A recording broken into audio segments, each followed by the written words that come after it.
Hey guys, tonight we're staying up way past bedtime. The words slip out soft, almost a lullaby against the rain tapping on the classroom windows behind me.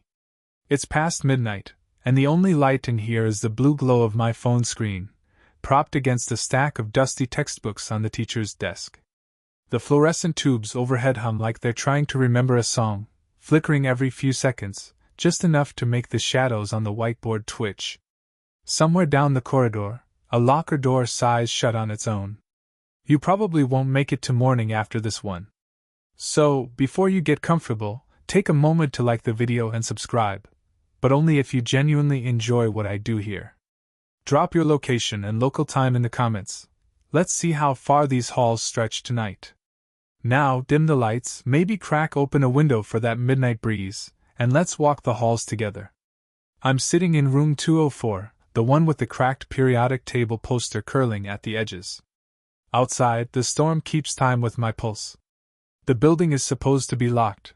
Janitor does his rounds at 10, keys the gates, leaves the night to itself. But I know the side door by the gym that never latches right.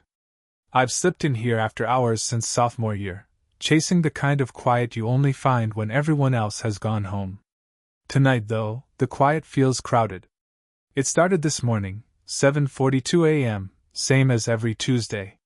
The bell hadn't even rung yet. Kids were still slamming lockers, trading gossip about weekend parties. I was halfway down the main hallway, sneakers squeaking on the freshly waxed floor, when the PA crackled alive. Usually it's Mrs. Delgado with the lunch menu, pizza or sadness, take your pick, but today the voice was different. Male, older, like a recording pulled from a 90s cassette. "Good morning, Lincoln High," it said, and the hallway lights dimmed a notch, as if the building itself leaned in to listen. Then the names began. "We regret to inform the student body of the passing of Margaret and Whitmore, class of 1987. A pause, long enough for my backpack strap to slip off my shoulder. Margaret Whitmore? The plaque by the library says she drowned in the creek behind the football field. Senior prank gone wrong. Everyone knows the story. It's the reason the creek gate stays padlocked." But the voice kept going. "Also, Daniel Cho, class of 1994, lost to a fire in the chem lab. Daniel Cho. There's a memorial tile in the floor outside room 112, cracked right down the middle. Kids avoid stepping on it." I stopped walking. Around me, conversations fizzled. Someone's phone clattered to the tile. The voice listed 4 more names, all former students, all dead decades before any of us were born. The last one, Emily Hart, class of 2001, made my stomach drop. Her senior portrait still hangs in the trophy case, eyes following you no matter where you stand. The PA clicked off mid-sentence, leaving only the hum of the lights and the smell of wet sneakers. Curiosity tugged first. I figured glitch, old wiring, maybe a prank from the AV Club. Lincoln High was built in 1972. The intercom system is older than my mom. Pipes burst, boilers groan, ghosts in the machine, nothing new. Still, I couldn't shake the way the hallway felt smaller after the announcement, like the walls had inched closer while no one was looking. By third period, whispers had teeth. In English, Mr. Patel tried to start Macbeth, but half the class was texting under desks. Someone pulled up the school's Wikipedia page, yes, we have one, and read the Notable Incidents section aloud. The 1987 drowning, the 1994 lab fire, a 2001 hit and run that took Emily Hart on graduation night. All real. All matching the broadcast. The bell rang and nobody moved until the next teacher walked in. I skipped lunch, headed to the basement instead. The stairwell smells like bleach and old paper, the kind of scent that sticks to your clothes. Realistic anchor. The basement houses the original boiler room and a storage vault for yearbooks going back to the Nixon administration. I've been down here before, hunting props for theater club. The mythic element everyone avoids. Rumor says the vault door only opens on the anniversary of a student death, and whatever you find inside belongs to the last kid who touched it. Tonight, the vault was already ajar. I nudged it with my shoe. Fluorescent light from the hallway spilled across rows of dusty spines, 1987, 1994, 2001. My fingers left prints in the grime. I pulled Emily Hart's yearbook first. Page 67, her senior quote. The halls remember what we forget. Underneath, someone had scribbled in red pen, fresh ink, still tacky, "See you at morning announcements." The overhead speaker in the basement hissed, then that same recorded voice. "This has been your daily reminder. Detention is forever." Static swallowed the rest. Fear arrived quiet, the way cold seeps through a cracked window. I closed the book, slid it back, but the red ink had transferred to my thumb like blood. Upstairs, the rain picked up, drumming on the sidewalk skylights. I think some lessons were never meant to be taught. I left the basement, yearbook dust on my jeans, and the hallway lights flickered in sequence, guiding me toward the main office like a breadcrumb trail of shadows. The PA was silent now, but I could still hear the names looping in my skull: Margaret, Daniel, Emily, like a roll call for the missing. Tomorrow's announcements, I decided, would be normal. Pizza or sadness. Nothing more. But tonight, the building hasn't let go. The trophy case outside the main office glows faintly under emergency strips, glass fogged from the storm's breath. I'm crouched here now, knees on the cold tile, tracing Emily Hart's portrait with a fingertip that still smells of red ink. Her eyes, painted in 2001, frozen at 17, follow the motion. The hallway stretches both ways, left to the gym, right to the auditorium. Somewhere between, lockers breathe. Realistic anchor. The case was installed in 2005 after a grant from the Alumni Association. The brass plaque lists every state championship since 1978, and the glass is bulletproof because of a 2019 scare that never made the news. Mythic element. Seniors swear that if you stand here at 3:33 a.m., the trophies rearrange themselves into the shape of the last kid who died on campus. I hear the first whisper from locker 217, third row from the water fountain. It's the one with the dent shaped like a heart, someone's head versus metal, sophomore year. The sound is soft, papery, like pages turning inside a coffin. "Margie!" It sighs, using Margaret Whitmore's old nickname. I know that voice. It's the same one from the PA, but stripped of amplification, intimate. My pulse answers before my brain does. Curiosity drags me closer. The combination lock hangs open, tongue lolling. I didn't touch it. Inside, a single Polaroid, edges curled, colors bled to bruise. It shows the 1987 senior prank, kids in Letterman jackets balanced on the creek bridge, flash too bright, water black below. Margaret is center frame, mid-laugh, 1 foot already slipping. On the white border, fresh Sharpie, "You're late for roll call." The hallway lights stutter. One by one, lockers begin to speak. 217. Margie. 218. Danny. 219. M. Each name lands like a chalk mark on a blackboard. I backpedal until my spine meets the opposite wall. The dented heart locker slams shut on its own, metal ringing like a fire alarm. Then silence, thick enough to chew. Fear tastes metallic. I bolt for the stairwell that leads to the basement, same one I left an hour ago, but the door refuses my keycard. The reader blinks red, then green, then red again, laughing. A new sound leaks from the PA vents overhead, faint music, the kind played at middle school dances, warped and waterlogged. I recognize the song, our 2019 homecoming slow track. Someone's phone died mid-chorus that night, the DJ never restarted it. The melody loops, skipping on the same 3 notes. I take the long way, past the art wing. Paint fumes still linger from today's mural project. The floor is speckled with dried acrylic that looks like blood under the exit sign. The music follows, threading through ceiling speakers I didn't know existed up here. I think some lessons were never meant to be taught. The basement door at the far end yields this time. I descend. The temperature drops 10 degrees per step, my breath fogs. Halfway down, the music stops. In its place, breathing, not mine. Slow, deliberate, like someone practicing for a play. The vault door waits at the bottom, now closed tight. A new addition, a yellow detention slip taped to the metal. Block letters. Name blank. Infraction forgetting. Time, until the bell remembers. I peel it off. The adhesive leaves a perfect silhouette of my handprint. Behind me, the stairwell light pops, plunging us into dark. My phone flashlight reveals the yearbooks have multiplied. Stacks lean like dominoes, spines cracked open to random pages. I see Margaret's drowning photo again, but now the water is higher, lapping at her knees. Daniel Cho's lab fire page shows flames licking the ceiling, though the original caption read, "Minor explosion, no injuries." Emily Hart's portrait has a new detail. Her eyes are scratched out, white spirals where pupils should be. The PA crackles alive down here, voice closer than before, almost conversational. "Detention roster update," it says. "Please welcome our newest member." A pause. My name, spoken slow, syllables stretched like taffy. The vault lock clicks. The door swings inward on its own. Inside, the air is warmer, humid. A single bulb swings from a cord, casting carousel shadows. The yearbooks are gone. In their place, rows of old wooden desks, the kind with inkwells, arranged in perfect grid.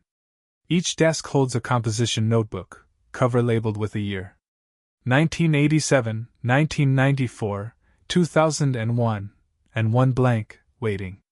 I approach mine. The notebook is open to a fresh page. At the top, in my own handwriting, though I've never seen this book. Day 1, I heard the announcements. Day 2, I opened the vault. Day 3? The bulb flickers. When it steadies, every desk is occupied. Shadows sit upright, featureless, but I know who they are by the way they tilt their heads. Margaret adjusts invisible glasses. Daniel drums fingers that leave scorch marks. Emily turns a page that isn't there. None of them look at me, but the blank notebook fills itself, ink blooming like bruises. Day 3, I stayed after the bell. A bell I don't remember rings somewhere deep in the walls, 3 short bursts, the signal for tornado drill. The shadows stand in unison. Chairs scrape. They file past me toward a door that wasn't there before, a classroom door with a frosted window, room 13 stenciled in flaking paint. Lincoln High only goes to 12. The last shadow, mine, pauses, places a cold hand on my wrist. Its notebook flips to a new page. Rule: you can leave when someone else takes your seat. The door opens onto the main hallway, but it's wrong. Lockers are open, spilling senior jackets, pom-poms, a singed lab coat. The floor is wet, creek water seeping through tiles. Overhead, the PA whispers a single line on loop. "Please return to your assigned haunting." I run. The water rises to my ankles, cold as January. Behind me, the shadows' footsteps splash in perfect rhythm. I round the corner to the stairwell, my stairwell, but the steps descend forever, fluorescent lights strobing like a seizure. Halfway up, or down, I glimpse the trophy case again, but now it's filled with detention slips, thousands of them, fluttering like moths. One drifts out, lands on my shoe. My name, today's date, infraction, curiosity. The music returns, louder, the 2019 homecoming song reaching its chorus. I know the lyrics by heart, we all do. But the voice singing isn't the original artist. It's us, current seniors, recorded at the dance, layered over itself until it's a choir of ghosts. The stairwell door at the top slams shut. The water is at my knees now, carrying yearbook pages like lily pads. I grab one, my sophomore photo, but my eyes are scratched out too. Revelation tastes like copper. The announcements aren't predicting deaths. They're collecting them. Every name read becomes a desk, every desk needs a student, and the school never runs out of seats. I think some lessons were never meant to be taught, but some students were never meant to graduate. I claw at the door. It opens onto the main office, but the clock above the secretary's desk reads 7:42 a.m. again. The hallway is full of kids, laughing, alive. The PA crackles. "Good morning, Lincoln High!" I scream, but no sound leaves my throat. My reflection in the trophy case isn't moving with me. It's sitting at a wooden desk, pen scratching day 4. The bell rings. First period. I'm late. The office door swings shut behind me with the soft finality of a coffin lid. I'm back in the main hallway, but the laughter is gone. Lockers stand open like hungry mouths, spilling creek water that smells of algae and old pennies. My sneakers leave no prints. The flood doesn't recognize me anymore. Realistic anchor. The hallway's terrazzo floor was laid in 1972 using marble chips from a demolished courthouse. Local legend says the chips carry echoes of every verdict ever read. Mythic element. On nights when the creek rises past the football field, the floor remembers the courthouse gavel and starts counting sins. I hear the stairwell door creak somewhere to my left, the one that should lead up to the second floor. Instead, the steps spiral down, down, down, each landing lit by a single bulb that flickers in Morse code I almost understand. The water follows, lapping at my calves now, warm as blood. I climb anyway, because down is where the desks are, and I'm done sitting. Halfway up, or down, the wall mirror outside the guidance office catches me. It's the big one, framed in chipped gold, installed when the school added a counselor in 1998. Kids avoid it because reflections lag half a second, like bad Wi-Fi. Tonight, the lag is worse. My image stands still while I move, hands pressed to the glass from the inside. Its mouth opens, but no sound. Behind it, the hallway stretches backward into itself, lockers repeating like a gif. The reflection raises a hand, palm out. 5 fingers. Then 4. Then 3. Curiosity is a reflex I can't kill. I match the gesture. Our palms meet through the glass, cold as the creek in March.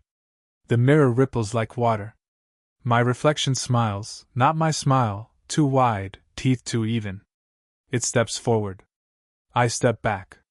The glass stays between us, but the hallway behind me darkens, bulbs popping one by one until only the mirror glows. The reflection speaks without moving its lips. The voice comes from the PA vents overhead, intimate as a secret. Trade places, it says. You're already late for third period.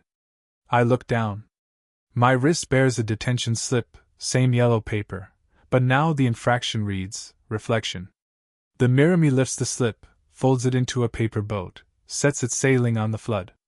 It drifts toward the stairwell, bobbing past my ankles. Fear arrives sideways, a sudden tilt like the floor's drunk. I run. The hallway loops. I pass the trophy case 3 times, each time the detention slips inside have multiplied, now a snowstorm trapped under glass. One sticks to the outside, wet and clinging, my name, today's date, time stamped 10:34 a.m., exactly now, wherever you are. The paper dissolves into the flood, ink bleeding into the shape of a door. I follow it to the auditorium wing.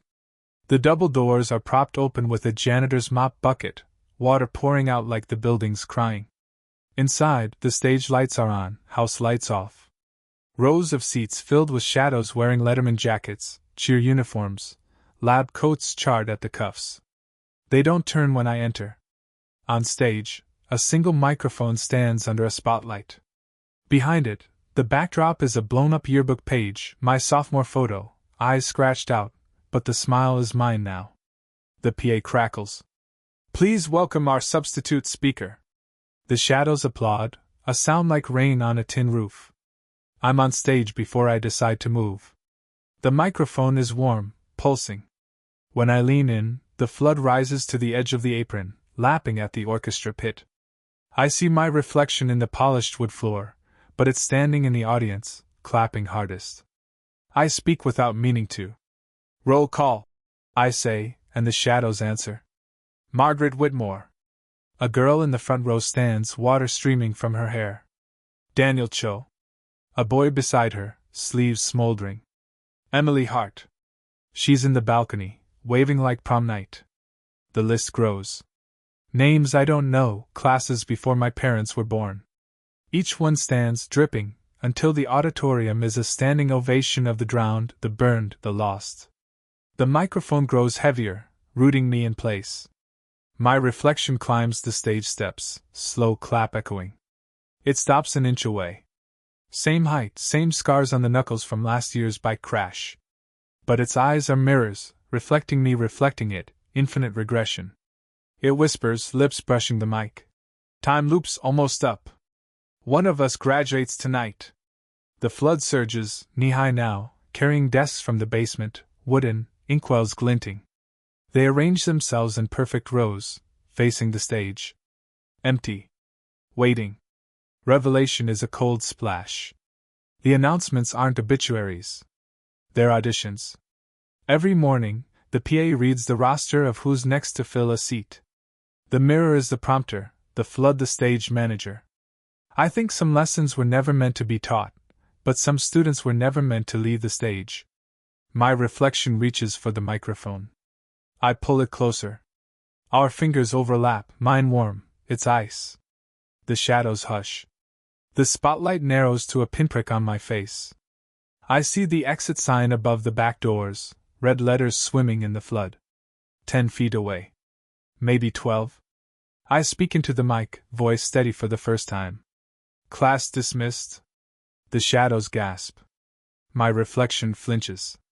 I drop the mic, it hits the water with a splash that sounds like the final bell. I dive off the stage, swimming through desks, past reaching hands that dissolve into ink. The exit doors loom. I shoulder them open. Sunlight. Impossible, blinding. The hallway is dry, lockers closed, morning bustle. Kids stream past, earbuds in, alive. The PA overhead. Good morning, Lincoln High. Pizza day. Normal voice, Mrs. Delgado. I check my wrist. No detention slip. My reflection in the trophy case blinks when I blink. But the mirror outside guidance is cracked now, a single fracture from corner to corner, shaped like a lightning bolt. Through it, I glimpse the auditorium, still flooded, shadows still clapping. My reflection waves goodbye with my own hand. The bell rings. Third period. I'm on time. The hallway smells like pizza grease and teenage panic, but the scent is wrong, too sharp, like it's been microwaved for 30 years. I'm leaning against the guidance office wall, mirror crack staring back like a fresh wound. Third period has started, doors slam, voices fade. My schedule says Algebra 2 with Mr. Kessler, but the room number on my printout keeps shifting, 204, 13, 204 again, when I blink. Realistic anchor. Lincoln High's modular schedule rotates every 9 weeks. The master board in the office is a dry erase nightmare that even teachers curse. Mythic element. The substitute roster is handwritten in red ink that never dries, and whoever signs it teaches until the building forgets their name. A hand lands on my shoulder, warm, alive. I flinch so hard my backpack strap snaps. It's Ms. Liao, the sub from last spring who filled in when Mrs. Patel had her baby. She's wearing the same cardigan, same silver whistle around her neck, but the wool is damp, dripping onto my sleeve. You're wanted in the announcement booth, she says. Voice soft, almost kind. They saved you a seat. I follow because refusing feels like skipping a fire drill. We pass the cafeteria. The lunch ladies are gone, pizza boxes stacked like coffins. The PA hums overhead, that warped homecoming song again, but slower, funeral tempo. Ms. Liao's whistle gleams wet. Rule number 1. She murmurs. Never read your own name. Her reflection in the trophy case walks 3 steps behind us. The booth is behind the auditorium, a closet-sized room with soundproof foam peeling like old skin. The door is ajar, light inside the color of old teeth. Realistic anchor. The booth was retrofitted in 2012 after a senior prank broadcast the principal confessing to tax fraud. He didn't, but the clip still circulates. Mythic element. The microphone is rumored to be the original from the 1972 dedication ceremony.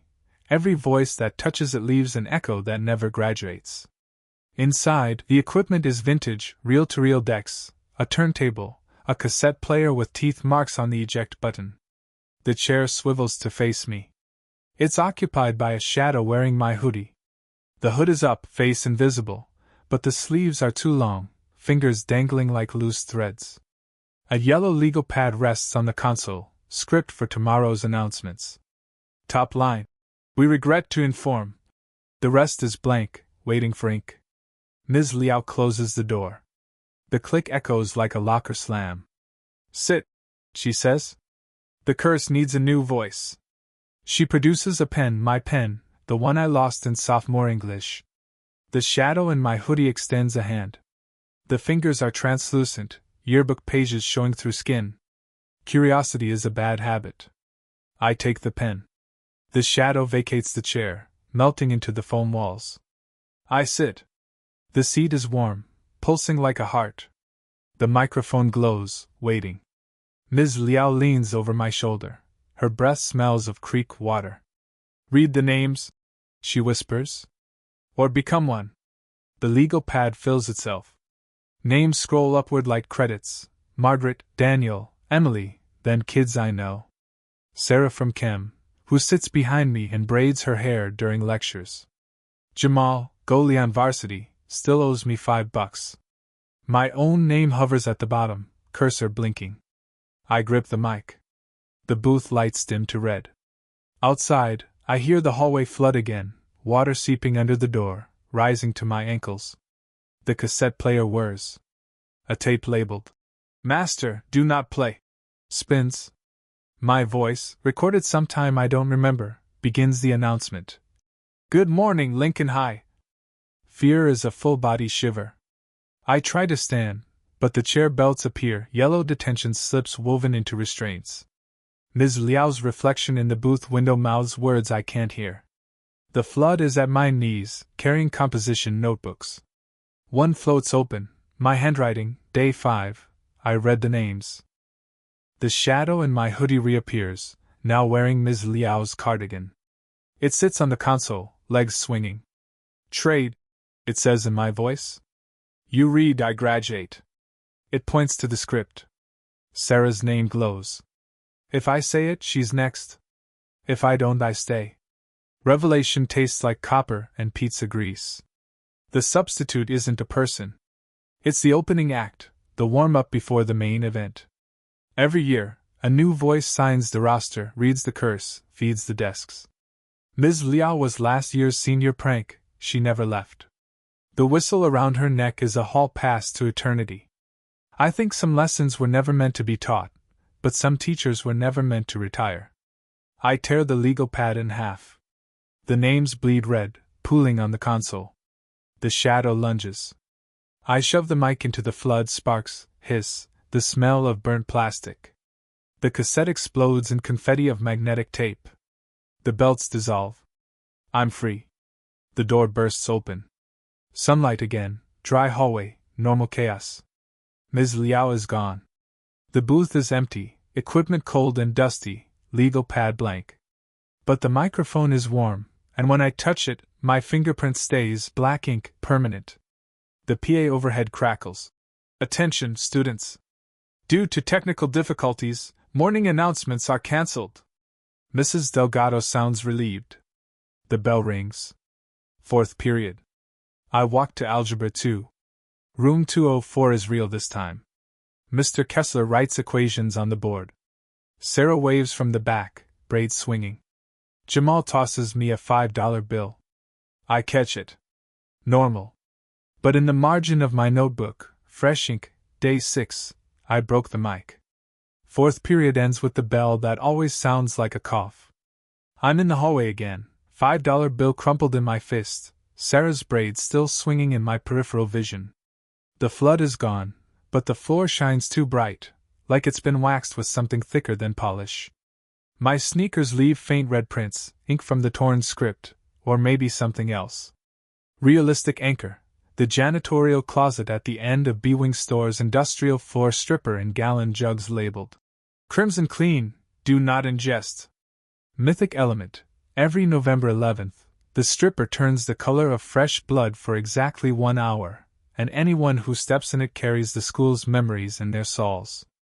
I head for the library, because books don't lie, at least not out loud. The double doors stick, I shoulder them open. Inside, the air is colder than the creek in January, and the card catalog drawers are open, vomiting index cards like confetti. Mrs. Alvarez, the librarian since 1987, stands on a ladder shelving returns. She doesn't look down. Her shadow on the wall, though, waves. I weave between the stacks. The Dewey decimals are wrong, 1.9 becomes 0.13, 13 again. I find the local history section, pull the thickest volume, Lincoln High, A Century of Excellence, 1972 to 2072. The publication date is next year. I flip to the index. Page 113. The Midnight Broadcast Incident. My finger trembles. The page is blank except for a single sentence in the center, typed in Courier. The PA system remembers every name it ever spoke, and it is still speaking. Curiosity is a hook in the ribs. I tear the page out. The paper is warm, pulsing. Behind me, the overhead fluorescents pop in sequence, aisle by aisle, herding me toward the media center's back room, the one with the green screen and the broken projector that only shows static snow. The door is unlocked. Inside, the projector is on, beam cutting through dust motes like moonlight through blinds. On the wall, live feed of the announcement booth. Empty chair, microphone glowing. But the red record light blinks. Someone is broadcasting right now. The audio leaks from the library's ceiling speakers, soft enough to mistake for breathing. Good evening, Lincoln High. Curfew is in effect. Please report to your assigned memory. Fear arrives as static in my ears. I step closer. The projector image glitches. The booth multiplies, for booths, 16, a tessellation of red lights. In each, a different version of me sits reading from the torn script. One me has creek water dripping from my hair. Another has scorch marks on my sleeves. A third has eyes scratched out, white spirals spinning. The real me, I hope, reaches for the projector cord. My hand passes through it. The feed zooms on the closest booth me. It looks up, smiles my smile, and speaks directly to the lens. Predicting the future is easy when you write the past. The library lights die. Emergency strips kick in, bathing everything in bruised purple. The torn page in my hand is no longer blank. It's a transcript. 7:42 a.m., Margaret Whitmore, class of 1987. 7:43 a.m., Daniel Cho, class of 1994. 7:44 a.m., Emily Hart, class of 2001. 7:45 a.m., my name, class of 2026. 7:46 a.m., listener, location VN, time, 10:37 a.m. plus 07. Your name is there too, typed in real time, cursor blinking after the colon like it's waiting for you to finish the entry. I think some lessons were never meant to be taught, but some listeners were never meant to log off. The projector cord is solid now. I yank it. The image collapses into a single white dot, then nothing. The library is silent except for the hum of the returns cart rolling itself across the carpet. Mrs. Alvarez's ladder is empty. Her shadow is gone. On the checkout desk, a new book, leather-bound, no title. I open it. Inside, a single cassette tape labeled, "Master, play me." I should leave it. I don't. The ancient Walkman in the AV drawer still works, battery swollen but holding charge. I plug in headphones that smell of dust and teenage desperation. Press play. My voice, but older, tired. If you're hearing this, you're in the loop. The PA isn't haunted. It's hungry. Every name it reads becomes a node. Every node needs a voice. I broke the mic, but the system reroutes. It used the projector. It'll use your phone, your smart speaker, the comment section under the video. The only way out is to give it a name it can't pronounce. Static. Then a child's voice, maybe 8 years old. Say the name backward. Say it at the exact second the clock forgets the hour. Say it in the room where the first bell was hung. The tape ends with a click. The Walkman ejects the cassette, which is now warm and wet, like it's been swimming. Revelation is a cold splash behind the eyes. The announcements aren't obituaries or auditions. They're a roll call for a class that never ends. The building is the classroom, the PA the teacher, and we're all substitutes waiting for permanent placement. My past, the vault, the mirror, the booth, was just orientation. I check the library clock, 11:11 a.m. Make-A-Wish. The second hand stutters, skips backward 3 ticks, then freezes. The room where the first bell was hung, the old clock tower above the auditorium, sealed since 1999 when the gears seized during a thunderstorm. I know the way. There's a maintenance hatch in the ceiling of the drama storage room, ladder rusted but intact. I run. The hallway stretches, then compresses. Lockers slam in Morse code, SDY. The flood returns, ankle deep, carrying detention slips like leaves. One sticks to my calf. Infraction, listening after hours. Penalty, read aloud. I tear it off. The paper dissolves into red ink that spells your username across the tile. The drama storage room door is open. Inside, costumes hang like shed skins, prom dresses, football jerseys, a lab coat with Rio burn holes. The hatch is overhead, pull chain dangling. I jump, catch it. The ladder unfolds with a scream of metal. Up I climb. The tower is a coffin of pigeon feathers and cobwebs. The original bell, bronze, green with verdigris, hangs silent, clapper removed decades ago. Etched around the rim, a list of names, starting with the dedication class of 1972, ending with, mine, freshly carved, metal still warm. The PA crackles one last time, voice everywhere and nowhere. Final announcement. Please welcome our graduation speaker. I know what to do. I grip the bell's rim. Speak the name backward, the one the system can't pronounce. Not mine. Not yours. The building's. Hein Lochno. The bell doesn't ring. It answers. A low gong that vibrates in my teeth, my bones, the marrow of the school itself. The flood recedes through the floor grates. Lockers fall silent. The lights steady. I climb down. The hallway is dry, normal, 4th period long over. 5th period lunch. Pizza smell, real this time. Sarah waves. Jamal high fives. Mrs. Alvarez stamps a book, alive. But in the trophy case, one detention slip remains, fluttering against the glass. Blank. Waiting. The lunch bell rings like a cough that finally clears its throat. I'm in the cafeteria line, tray rattling, pizza slice sweating grease onto the cardboard. Sarah cuts ahead, braid flicking like a metronome. You okay? She asks. You look like you saw the ghost of midterms. I laugh, it comes out wet. Jamal slides me another 5, says I still owe him interest. The fluorescent lights hum the same tune they always do, but underneath, a new note, silence where the P used to breathe. Realistic anchor. The cafeteria's acoustic tiles were replaced in 2023 after a senior prank involving 400 ping-pong balls and a leaf blower. The new tiles are beige, sound dampening, and supposedly bulletproof. Mythic element. On the exact minute the tiles were installed, every clock in the building lost 1 second, and no one has ever found where it went. I take my seat by the window. Rain has stopped. The football field steams under weak noon sun. The creek gate is open, padlock snapped, chain coiled like a dead snake. Water level normal, no bodies, no yearbooks floating. Just mud and a single red balloon snag on the fence, bobbing like it's trying to remember how to float. Curiosity is quieter now, a bruise instead of a hook. I open my phone, no new notifications, no video, no comment section. The screen shows 12 o'clock exactly, but the second counter is stuck at 59. I refresh. Still 59. I think some lessons were never meant to be taught, but some seconds were never meant to tick. The PA stays dead. Mrs. Delgado walks table to table with a handheld mic, announcing club sign-ups the old-fashioned way. Her voice cracks on. Chess club meets in room 204.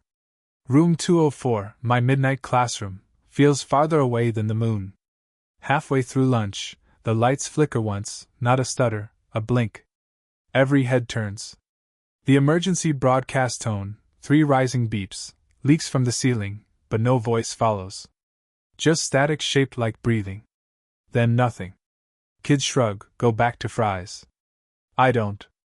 I slip out the side exit, the one by the dumpsters that smells of cafeteria grease and wet cardboard. The hallway beyond is empty, lockers closed, floor dry.